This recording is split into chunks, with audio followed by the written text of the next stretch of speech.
El régimen iraní está debilitado, pero no derrotado. Pero hay otra revolución en Medio Oriente. Esa es la revolución de Israel en el mundo árabe.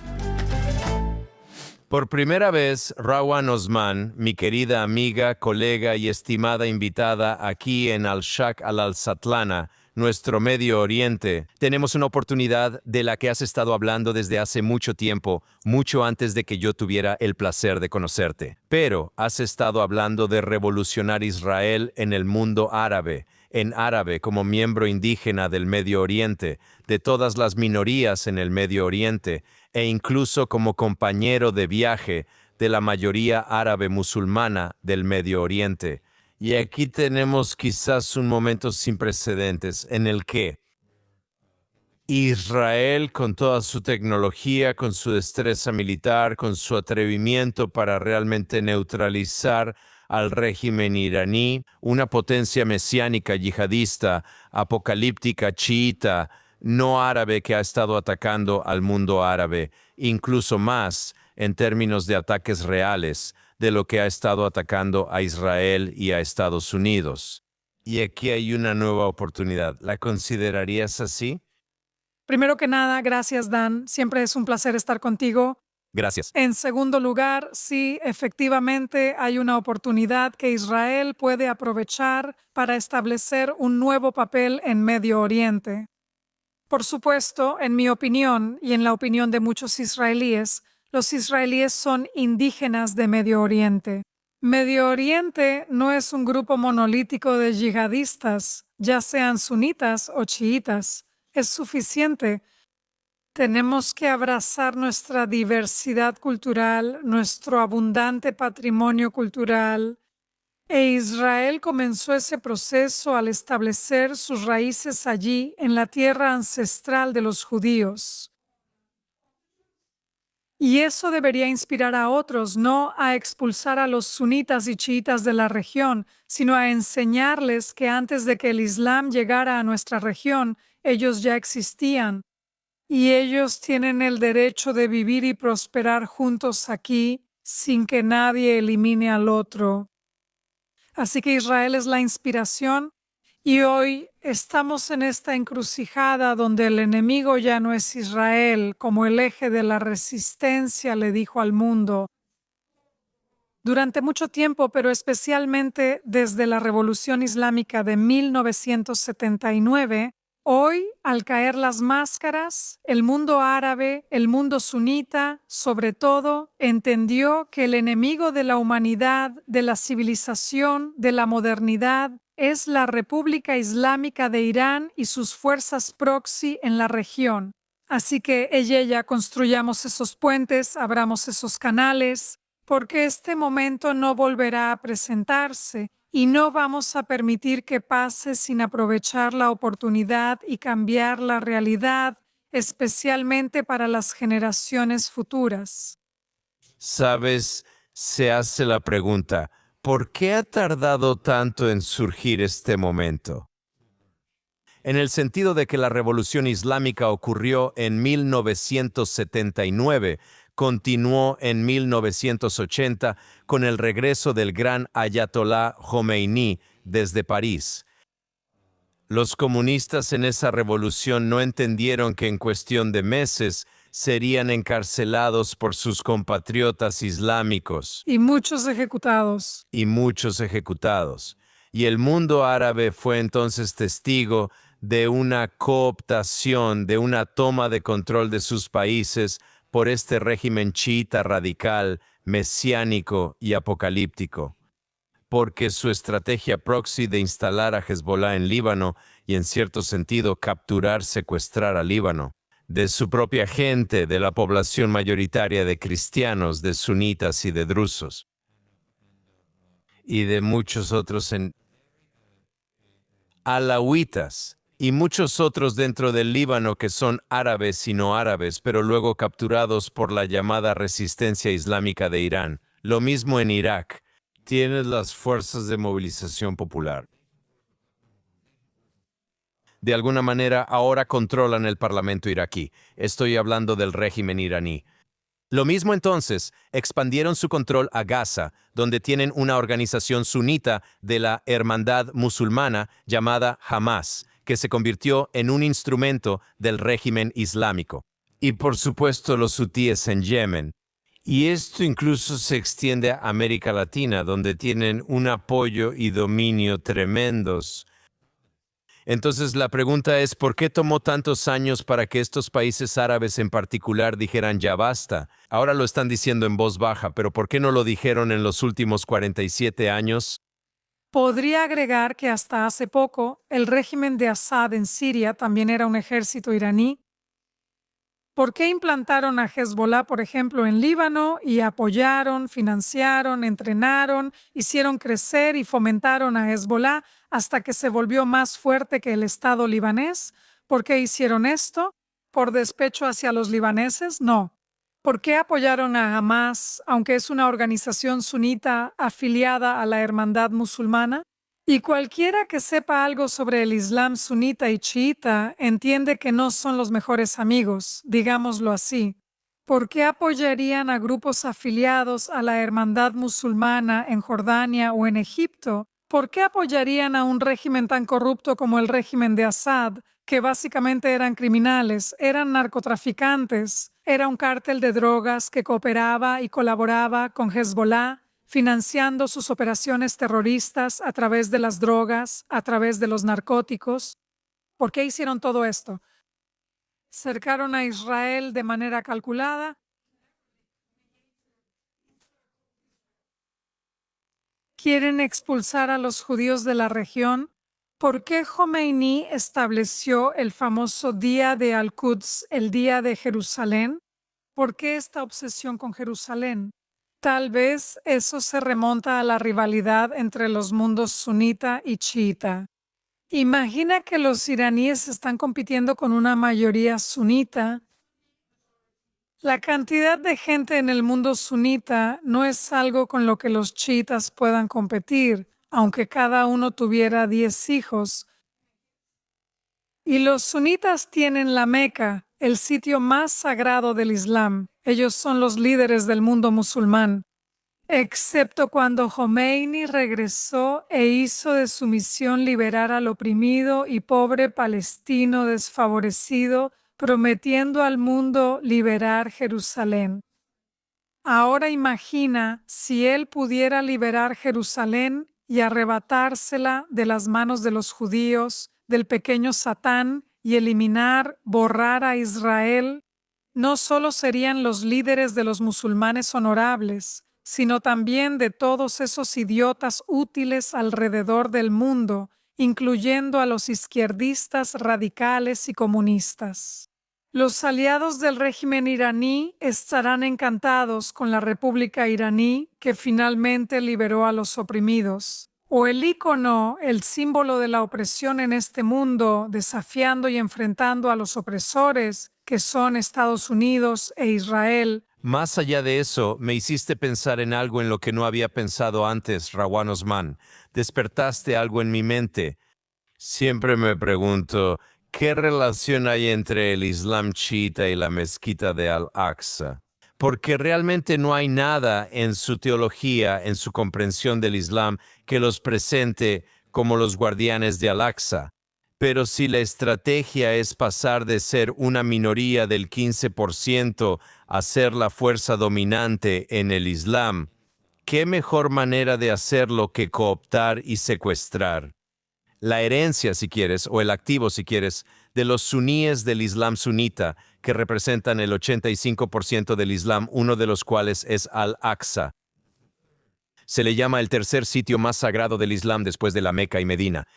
Los chiitas tienen Karbala en Irak, pero aquí me hiciste pensar en algo. El régimen de Irán dice, espera un segundo, si puedo apoderarme de la mezquita de Al-Aqsa, que es un activo sunita, entonces puedo elevar mi estatus en el mundo musulmán. Aunque la mezquita de Al-Aqsa no tiene nada que ver conmigo como chiita radical, de la misma manera que la Meca y Medina no tienen nada que ver conmigo. Pero ellos dicen, no, esta es la nueva estrategia, que yo puedo aparecer y hacer quedar mal a la mayoría sunita al tomar la causa palestina bajo mi protección, que es exactamente lo que hicieron los iraníes. Exactamente lo que hizo Jomeini. Día de Al-Quds. Todo esto es parte de su estrategia. Secuestró la causa para poder liderar el mundo musulmán. Entonces, cuando los describes diciendo que son mesiánicos, apocalípticos, podríamos agregar genocidas, etcétera, porque esa obsesión no son como el régimen de Assad, no son criminales, son ideólogos. Los vemos como terroristas porque esto es lo que han estado haciendo, en lo que han estado involucrados desde 1979.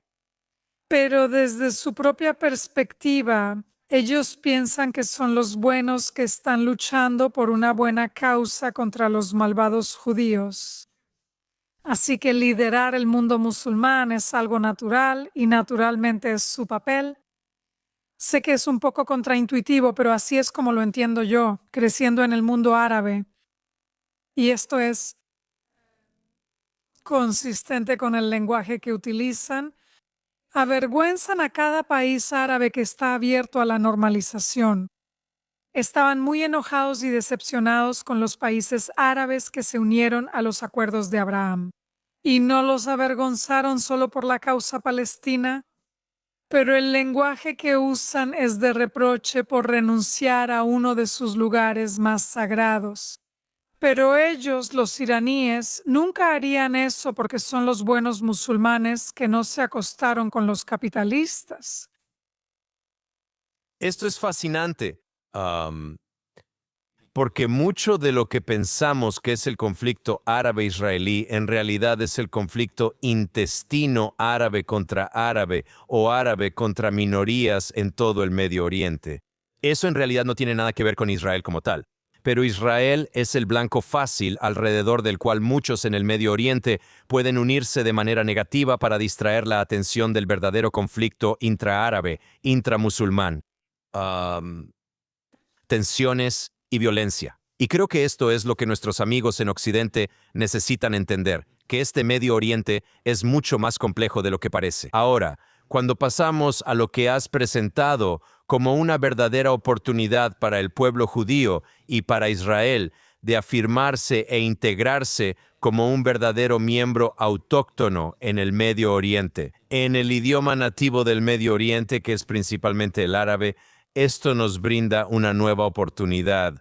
Explica cómo esto puede funcionar de una manera en la que no ha funcionado bien hasta ahora.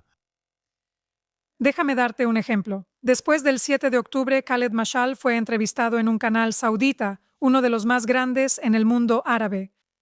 Y la entrevistadora realmente lo presionó. Ella es una de las mejores.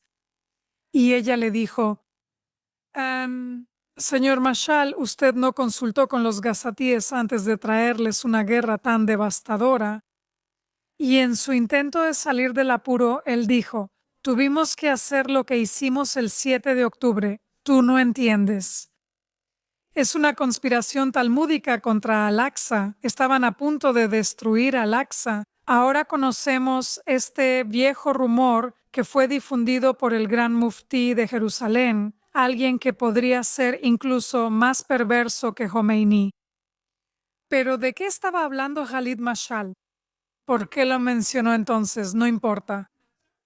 Él sabe que fue efectivo en los años 20 y que el gran muftí de Jerusalén logró movilizar a masas históricas para atacar a los judíos. Y eso llevó, entre muchas otras cosas, a la masacre de Hebrón en 1929, cuando Khaled Mashal menciona que es una conspiración talmúdica y se sale con la suya.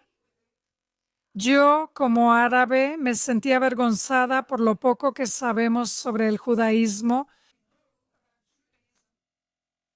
Una periodista inteligente y educada no lo detuvo ni le preguntó, ¿cómo puede haber una conspiración en el Talmud contra Al-Aqsa si el Talmud fue escrito mucho antes de que Al-Aqsa siquiera existiera? Doy este ejemplo para ilustrar lo poco que el mundo árabe sabe sobre el judaísmo, lo poco que el mundo árabe sabe sobre Israel Y aún así creen que lo saben todo, incluso sobre el Talmud. Piensan que es ese libro misterioso que tiene muchas conspiraciones. Y porque unos cuantos idiotas en Occidente seleccionan y resaltan e interpretan algo extraño del Talmud, entonces debe ser ese libro lleno de conspiraciones que los judíos están usando en nuestra contra. No entienden que el Talmud consiste en muchos libros comentarios. No es algo que puedas entender. Un erudito rabínico serio no necesariamente entiende el Talmud. Sin embargo, los árabes, los musulmanes, personas que nunca han hablado con un judío, afirman que saben todo sobre Israel. Por líderes como Jalid Mashal, como Jomeini, Jamenei, Hassan Nasrallah, que si leen 1 o 2 artículos al mes escritos en Haaretz, publicados en Haaretz, piensan que saben lo suficiente sobre Israel. Es hora de que retomemos el micrófono. Es hora de que los israelíes cuenten su propia historia. Sabes, hace muchos años, uno de mis mentores fue mi primer amigo israelí, Yossi Kaledi, a quien le tengo mucho cariño y respeto. Y nos conocimos porque él escribió este libro, Cartas a mi vecino palestino. Y lo que Yossi sugirió o propuso a los palestinos es que escucharan su historia.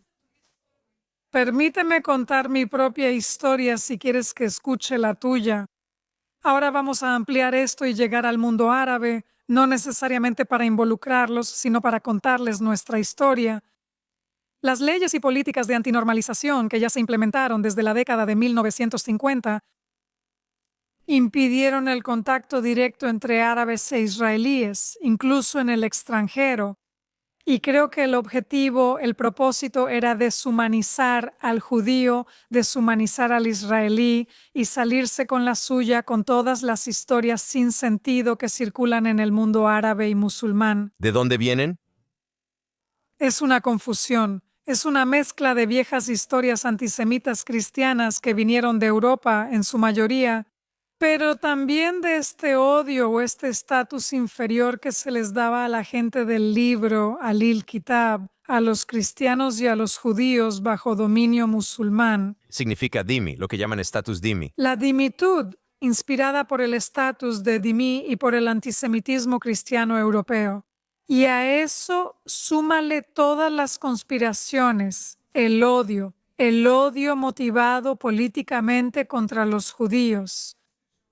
Una vez que los líderes árabes se enteraron del movimiento sionista, de los proyectos sionistas previos, incluso antes del establecimiento del Estado judío, todos esos rumores, esas teorías de conspiración y rumores que se difundieron deliberadamente contra los judíos para incitar al odio, para intentar derrotar y oponerse al proyecto sionista, nos dejaron en la situación en la que estamos hoy. Pero después de 70 años de distanciamiento, donde la gente realmente lo cree, especialmente en las zonas rurales de Siria o de Irak, me sorprendería si alguien en Líbano cree esto. Pero no es imposible, pero estoy bastante segura de que en gran parte de Egipto, Libia, la gente realmente piensa que los judíos tienen cuernos y una cola. Ya basta de estas tonterías. Estamos en el año 2026. Y este odio y esta incitación ya han cobrado decenas de miles de vidas, ya es suficiente. Así que sugiero que todos en Israel que puedan permitírselo empiecen a contar sus historias. Judíos, israelíes, empiecen a contar sus historias. Y digo judíos e israelíes conscientemente porque me gustaría que los judíos le cuenten al mundo en ruso, en turco, en alemán, en árabe, en hebreo, cuenten sus historias. Y los israelíes, judíos y no judíos, cuenten sus historias. ¿Qué significa ser sionista? La gente en España, en Canadá, en Australia piensa que somos demonios. Me identifico como una orgullosa sionista. ¿Le digo al mundo lo que significa para mí? ¿A cuántas personas voy a llegar? ¿A 1 millón? Necesitamos un ejército de israelíes y judíos que empiecen a contar estas historias. Particularmente en árabe, particularmente. En árabe y en otros idiomas, pero vamos a agregar subtítulos en árabe. Por eso me uní a JCFA. Este es el proyecto que les traje. Empecemos a decirles a quienes piensan que somos monstruos, de qué trata el judaísmo, de qué trata el sionismo, cómo está prosperando Israel contra todo pronóstico. Creo que realmente ayuda si humanizamos a los israelíes y les explicamos a las personas de qué se trata este país. ¿Por qué de todos los lugares del planeta los judíos regresaron aquí? ¿Cuántas veces se menciona Jerusalén cada día en la oración judía? Esto no es un proyecto colonial. Es indígena. Los judíos no vinieron aquí a extorsionar un país, a robar las riquezas de esta tierra árabe de Palestina. ¿A qué nos referimos con Palestina? ¿El mandato británico de Palestina? Recuerdo esta declaración muy famosa y que hasta el día de hoy sigue siendo viral de Golda Meir. ¿A qué te refieres con palestino? Yo soy palestina, teníamos un pasaporte palestino. Así que nuestro problema es, en su mayoría, la ignorancia entre la gente y es mucho más complicado entre los antisemitas profesionales, entre los líderes que prosperan al provocar a los judíos. Tenemos que hacer una distinción. ¿Estamos hablando de los académicos en Occidente o en el mundo árabe? Imagina que en el mundo árabe los académicos toman libros como los protocolos de los sabios de Sión en serio. Esta es literatura común. Compré mi propio ejemplar de los protocolos de los sabios de Sión y de mi lucha de Adolf Hitler en árabe por menos de $1 en Damasco. Es uno de los libros más populares en el mundo árabe. Se encontró en toda la franja de Gaza durante la guerra más reciente contra Hamas. No me sorprende en absoluto. Está en cada esquina de las ciudades árabes.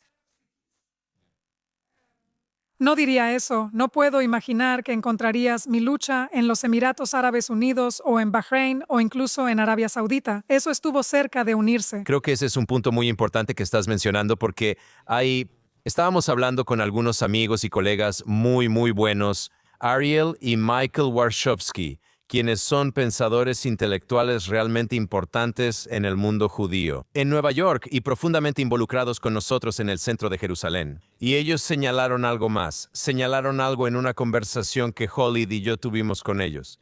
Y es que ahora hay un punto de inflexión en partes del mundo árabe, particularmente en el Golfo, en el que hay una reforma en el sistema de producción de libros escolares, en el discurso y en el ámbito académico. Allí, donde están evitando la demonización de los judíos y dando la bienvenida a los judíos para que cuenten su propia historia en árabe.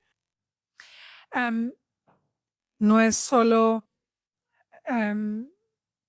un intento de dejar de demonizar al judío. Creo que los Emiratos Árabes Unidos en particular tuvieron éxito porque promovieron la tolerancia en sí misma, la tolerancia, aceptar al otro, sea quien sea ese otro. Y este enfoque está ausente en el mundo árabe, en los países árabes que están lejos de unirse a los acuerdos de Abraham. No es el antisemitismo lo que necesitamos combatir en esos países. Es la intolerancia y el odio hacia quien es diferente. Tomemos a Egipto, por ejemplo. Aunque tienen paz con Israel, es una paz fría. Mira cómo son tratados los coptos hasta el día de hoy. Este es un tema urgente porque son tus conciudadanos quienes son perseguidos y maltratados a diario. Así que si abordan esos problemas, creo que ya habrían avanzado muchísimo para aceptar también al judío, porque son los judíos, los yazidíes, los kurdos, los alawitas, los ismailitas y, bueno, todos los que puedas imaginar. Los judíos, también los drusos. Pero claro, los drusos, los baíes, tenemos un patrimonio cultural abundante, no solo religioso, sino también étnico. Así que el problema es grave, inminente, tienen que abordarlo. Si lo hacen por todas esas personas, por todos los demás, entonces sería mucho más fácil aceptar también al judío. Pero volviendo al judío, porque ahora estamos en Jerusalén, Y el problema, la incitación contra Israel, llevó a una guerra devastadora. Y yo estaba segura el 7 de octubre cuando vi lo que Hamás grabó y compartió que esta guerra se va a expandir. Inevitablemente estaba destinada a ser una guerra final contra Israel, pero giro inesperado, es una guerra final contra el eje del mal, el eje de la resistencia, que resiste la existencia de Israel, pero también la modernidad. Porque estamos enfrentando una guerra devastadora, es urgente que encontremos una solución para el antisemitismo, para el antisionismo en el mundo árabe. ¿Cómo lo hacemos? Mi solución es hablar con ellos. Cuenta tu propia historia, recupera la palabra y diles que voy a aceptar tu narrativa. Acepto que los palestinos que nacen en Ramallah no eligieron nacer ahí. Y no es su culpa, una chica de 15 años, no es su culpa que estén atrapados en este dilema político. Entiendo, pero si quieres que simpatice, permíteme contar mi historia también. Como judía, puedo decirte que 850,000 judíos fueron desarraigados de este mundo árabe. Mira nuestros cementerios. Mira el patrimonio cultural que dejamos atrás. Pregúntales a tus abuelos sobre sus amigos judíos. ¿Eran buenas personas? Pregúntales sobre el carnicero judío, sobre el abogado judío, el doctor. Te dirán que eran buenas personas. Entonces, ¿por qué hoy nos perciben como demonios? No puedo contar esta historia en particular porque no es mía. Quiero que tú, el iraquí, el yemenita, el libio, el egipcio, el judío sirio, cuentes esas historias. El judío ruso, cuéntales tu historia. El judío polaco, diles, no somos originarios de Polonia, de Rusia, de España. Diles por qué te expulsaron. ¿Por qué estabas en Irak? Háblales sobre el Talmud Yerushalmi y el Talmud Bavli. ¿Por qué existe un Talmud babilónico? Cuenta esas historias, porque aunque viva 30 años más no es suficiente. No tengo suficiente tiempo para contar esas historias. Necesitamos un ejército. Y las estoy invitando a usar la tecnología, a usar las redes sociales y el poder que les otorgan, porque viaja más allá de las fronteras. Cuenten sus propias historias y transformaremos el futuro de este Medio Oriente en vez de ser famosas y conocidas en Occidente solo por nuestras guerras y miserias. Y finalmente, parece que de nuestra discusión de hoy realmente se requiere que Israel empiece a situar por encima de lo que sugeriría su tamaño en el sentido de adoptar una estrategia de cero tolerancia para el tipo de propaganda, incitación y deslegitimación que ha tolerado por política en el pasado. Y realmente asumir un papel de liderazgo en Medio Oriente, no solo un papel minoritario en Medio Oriente. Creo que hoy, especialmente después de que Irán atacó a sus vecinos árabes, tenemos una oportunidad donde Israel puede hablar con los cataríes, invitarlos a reconsiderar muchas de sus posturas, invitarlos a bajarle un poco ya con Al Jazeera.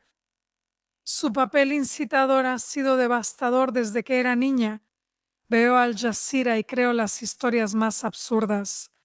Así que, por ejemplo, empieza haciendo eso, hablando con los cataríes y haciéndoles rendir cuentas. Cuando alguien que vive en Jerusalén Este, en Israel, habla con Al Jazeera y afirma eso, solo a los musulmanes y a los cristianos no se les permitió el acceso a sus lugares sagrados en la ciudad vieja. A los musulmanes no se les permitió rezar en Al-Aqsa durante el Ramadán y a los cristianos se les impidió acceder al Santo Sepulcro. Me gustaría que Israel fuera más proactivo. Publicaron en X. Los ministerios comunicaron que nadie tendrá acceso a los lugares sagrados en la ciudad vieja por razones de seguridad, incluyendo a los judíos quienes no tienen permitido ir al muro occidental a rezar. Me gustaría que Israel hiciera declaraciones más contundentes para desmentir esas mentiras. Y si alguien vive en Jerusalén Este y miente y habla con Al Jazeera, debe haber consecuencias porque son mentiras descaradas, ¿no es así? Y eso lleva a la incitación, a protestas, a arrestos. Y luego nos encontramos, como siempre, atrapados en un círculo vicioso de violencia. Así que sí, estoy de acuerdo contigo. Me gustaría que Israel adoptara una política de cero tolerancia también contra las mentiras, especialmente si esas mentiras provienen de aquí en Jerusalén y en Tel Aviv por personas que son héroes, estrellas en canales como Al Jazeera, pero no solo ahí, y siguen atacando a estos países y propagando mentiras descaradas. Bueno, tenemos mucho por resolver y somos muy afortunados de tenerte como parte de AMI Islam. Y esperamos tener muchas más discusiones en Al-Shakar al-Satlana porque realmente es nuestro Medio Oriente de todos nosotros. Judíos, árabes, musulmanes, cristianos, drusos, kurdos, iraníes, realmente azeríes, Dios mío, turcomanos, alawitas, es una región para todos nosotros. Y creo que esa es la neshama, el alma y la corriente subyacente de tus ideas. Así que gracias, Rawan Osman, una buena amiga, colega y una académica senior de JCF. Y realmente invitamos a nuestros oyentes y espectadores a unirse a nosotros y apoyar este camino sin precedentes hacia Israel, contando su propia historia, particularmente en árabe, con subtítulos en inglés, abrazando tanto al Oriente Árabe como a Occidente al mismo tiempo. Muchas gracias, Dan. Hagámoslo y que podamos ver la paz en nuestra vida en un Medio Oriente donde podamos cenar en Beirut Cenar en Beirut suena muy bien. y que los amigos libaneses los inviten a cenar en Jerusalén y Tel Aviv. Inshallah, Bezrat Hashem, Bezrat Hashem. Muchas gracias. Gracias.